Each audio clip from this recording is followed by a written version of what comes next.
सभी को मेरा नमस्कार। राजनीति एडुकेट चैनल में आपका स्वागत है।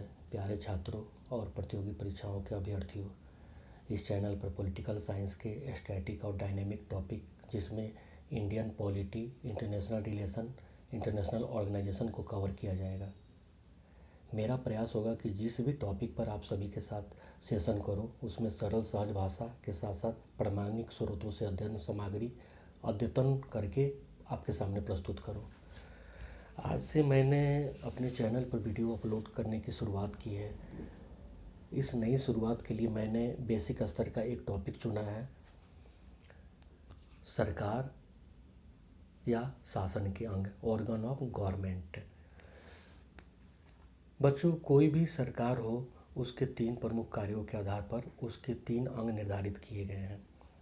कानून बनाने के लिए विधायिका, कानून लागू करने के लिए कार्यपालिका और कानून के अनुसार न्याय निर्णय के लिए न्यायपालिका, लेजिस्लेटिव, एग्जीक्यूटिव और जुडिशियरी।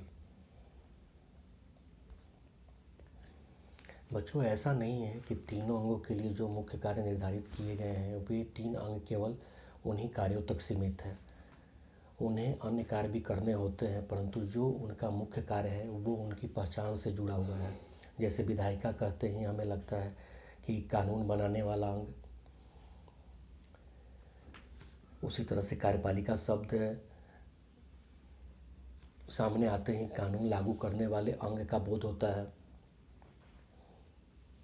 न्यायपालिका शब्द से विवादों के समाधान या कानून के अनुसार न्याय निर्णय करने वाले अंग का अर्थ लिया जाता है। अब इसके बाद हम कार्यपालिका का भी विभाजन देखते हैं। कार्यपालिका के भी 2 रूप दिखाई हमें देते हैं। एक राजनीतिक कार्यपालिका, जिसको पॉलिटिकल एग्जीक्यूटिव कहते हैं। एक अस्थाई कार्यपालिका, परमानेंट एग्जीक्यूटिव। राजनीतिक कार्यपालिका ऐसी कार्यपालिका है जिसके सदस्य जनता से प्रत्यक्ष या अप्रत्यक्ष रूप से निर्वाचित होते हैं। उनका उस देश के संविधान के अनुसार निश्चित कालावधि होता है। किसी देश में 4 साल हो सकता है, किसी देश में 5 साल, किसी देश में 6 साल। तो ये उस देश के संविधान के द्वारा निर्धारित किया हुआ कालावधि होता है, समय होता है। इस राजनीतिक कार्यपालिका के भी 2 रूप हमें दिखाई देते हैं, एक संसदीय और एक अध्यक्षीय। तो संसदीय का उदाहरण हम भारत और इंग्लैंड के रूप में लेते हैं, जबकि अध्यक्षीय का उदाहरण यूएसए, संयुक्त राज्य अमेरिका एक अच्छा उदाहरण है।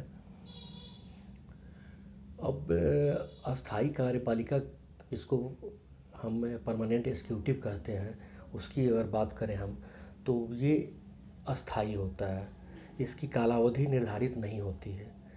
यह प्रशासनिक अधिकारियों का एक समूह होता है जो सतत रूप से, मतलब कॉन्टिन्यूअस वे में वो काम करते रहते हैं।